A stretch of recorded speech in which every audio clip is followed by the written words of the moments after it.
Oh, be careful, be careful. Okay, a second. Okay. Where's the ball?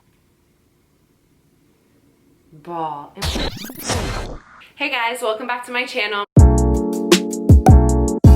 My name is Kate Santana. I am a wife and a mom of Olivia Joy, who is 13 months old, and today I'm going to talk to you about how to increase your toddler's love of books, how to increase their vocabulary, and how to apply Montessori principles at home for free. Unless you want to buy books, but you could do this for free if you get your books from a public library or just use the books that you already have in a different way. I'm going to go over what Montessori tells you about books and how you can make sure you have a good variety of books to increase your toddler's attention span and vocabulary. You may see Olivia popping in and out of this video because she is up right now, but she is eating some puffs with my husband. Really quickly, what does Montessori say about books? Well, I was super surprised to learn actually that Montessori says that kids from 0 to 6 years old should not be reading books that contain scenarios that would not happen in the real world. So no talking pigs, no flying cars, nothing like that. They should be reading books that are based in the real world with realistic pictures and anatomically correct animals and people and so on and so forth.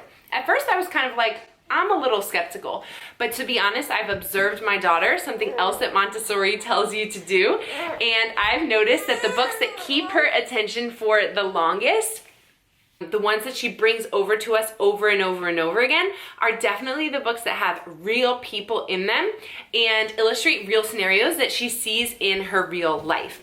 So, what kind of books should you get? There are 7 categories of books that I think are really important. First book that I'm going to talk to you about, or types of books, are books that teach baby sign language. So this one is called My First Signs, and we love it. Baby, can you come here for a second? How do you say all done? Can you say all done for mama? All done, all done. You want to eat some more puffs? Eat? Oh, that's more. Yeah, you want more puffs. As you can see, we're just learning how to do some of the signs, and we're not perfect at all of them yet, but that book is really helpful, and it does increase her vocabulary because even though she can't say the words out loud, she can communicate with us, which is awesome. All of the signs are obviously based on things that happen every single day in her life. The second type of book that I think you need is a vocabulary book, like First 100 Words. Now, a caveat here. I like vocabulary books that include scenarios from her real world and not just animals. We have actually a lot of animal books. She's moving the camera. We have some animal books, but I don't love them that much because aside from like a dog, a butterfly, a bird, she really doesn't see that many animals. So learning what a whale is or what a giraffe is just not practical for us right now. So this book is great. It has pages on like bedtime, bath time, mealtime, etc. And she knows a lot of these. Olivia, where's the spoon? Where's this spoon? Do you see this spoon? Yeah, there's the spoon. She does know a lot of this, and I think this is really big in teaching her vocabulary. Another vocabulary book that I love is this one on colorful foods. I love that the colors are based on foods and not on animals again or something like abstract that she has never seen. She knows all of these things for sure. And so I love this.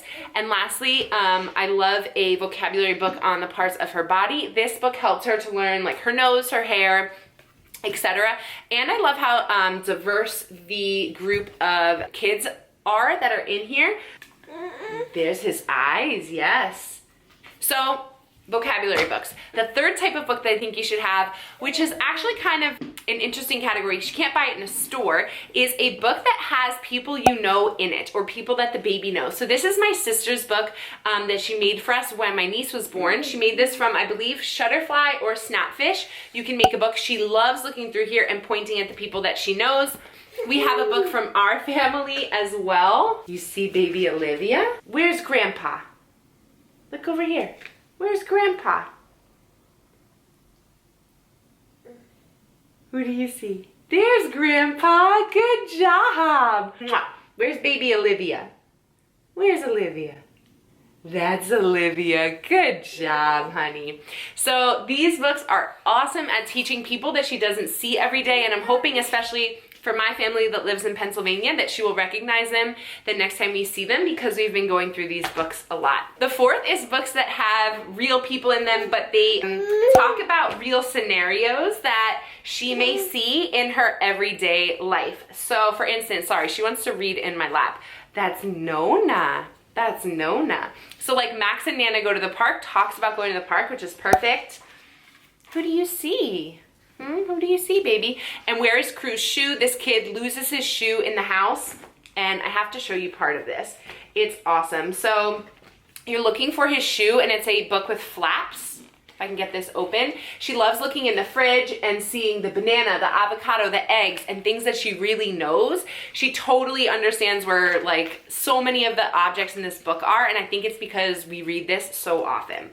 So that's the fourth category of books. The fifth category of books is beautifully illustrated books that aren't picture books, but also represent real world scenarios. Where's mama? So for instance, Please Baby Please. I love this book, and so does Olivia. It is beautifully illustrated, as you can see. So it's not real pictures, but the girl looks real, and you can see her eating, you can see her taking a bath, and things such as that. So she loves reading this book because it is very real, and it's teaching her things that happen throughout her day.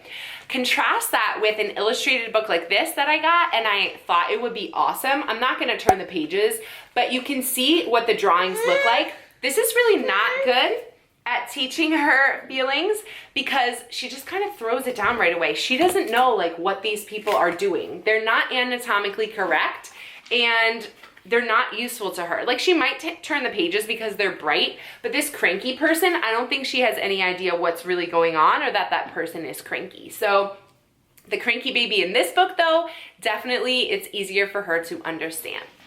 And the sixth category of books that I think you should get is beautifully illustrated, but not quite as like real to life classic books that have either repetition or easy words. So I like Eating the Alphabet, and she does too, because the page contains all words that start with the same sound. So like, let's go to B. So we have blueberry, Brussels sprout, bean, beet, broccoli, banana, right? And I think that she likes this because she hears the same sounds over and over again. She brings this book to us to read all the time, and I think the pictures are a little abstract for her, but I think she likes hearing us read it to her. Also, another classic book that has wonderful repetition is Brown Bear, Brown Bear. She loves moving the little slides, right? But her absolute favorite page, and she rushes through the book sometimes just to get there, is this page. Why you like this page? Huh? She loves this page because it has people, so I think this book is great. And the last and final category, category number 7, is a rotating set of library books. So let me show you what we have right now. We have a few books, but these are 2 of my favorites. How Does a Butterfly Grow? Obviously the concept is a little much for her right now, but it has real pictures and it shows real butterflies up close, which I think is awesome. She loves seeing butterflies out on our walk, but obviously they move really quickly and she only sees them for a few seconds. The beautiful thing about a book is that she can stare at it for as long as she wants to, and it complements what she sees when she is like out in her everyday life. The final book that we love, love, love, I've already renewed it and I have no renewals left, so I might just need to buy it. And this author, Andrew Knapp, I really need you to make more books because I searched and there's no other books that he made that are like this. But this is so awesome. So it gives you 4 objects in a real world scene and you need to find them. So I'm gonna show you a clip of Olivia actually reading this book with me so you can see how much vocabulary she is learning and how... Bucket and a truck and a truck. Good job. Those are both of the trucks. And do you see the hoop? That's the hoop. Good job. And that's a hoop. Where's the lunchbox? Yeah, where's the other lunchbox?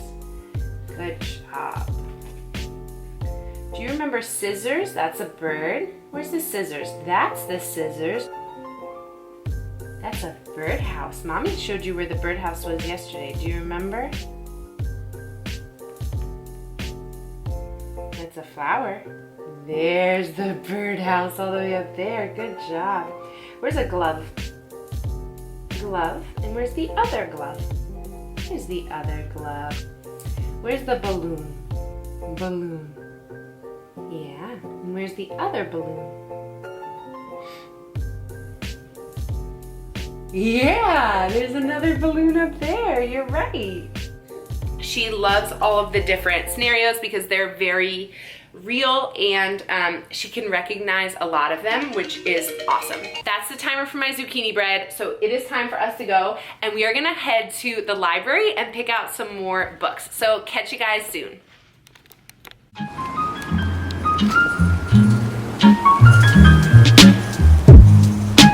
So we made it to the library, and I always go to the board books and pull the books out that I think are based in the real world, and then I take a look at the cover illustration.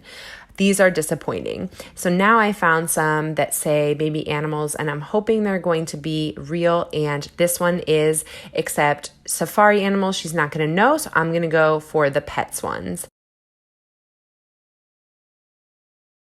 What's that? Apple. That is an apple, you're right. She's a baby. She is a baby.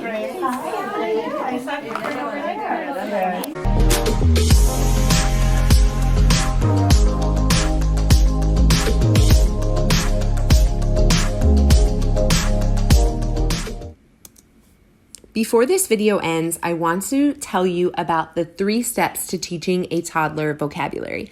The first step, step 1, is to identify objects that are known to the child for them by name. So if we're looking at a book, I will say, this is the lollipop, this is the ball, this is the bed. And you should do this repeatedly over the course of several days until you are ready to test whether the child understands. Then you move on to step 2. You want to stay at step 2 for the longest. Step 2 is when you say to the child, where is the blank? So where is the ball? Where is the sock? Where is the lemon? Etc. You want to stay on this for the longest. And then the third step, which Olivia has not gotten to, is to ask them, what is this? And you will show them a lemon or a ball or whatever. Olivia's spoken vocabulary is not there yet, but as she learns these words and how to pronounce them, I am going to start asking her step 3. So right now we're on step 1 and step 2, teaching her vocabulary, and I'm doing this constantly in these clips. That is mostly what I am doing, is step 1 and step 2. So we made this book for Father's Day, and it's called My Dad Loves Me, and we put actual pictures of Olivia and her dad, and she loves reading it. So this is another option for books that contain people that you know.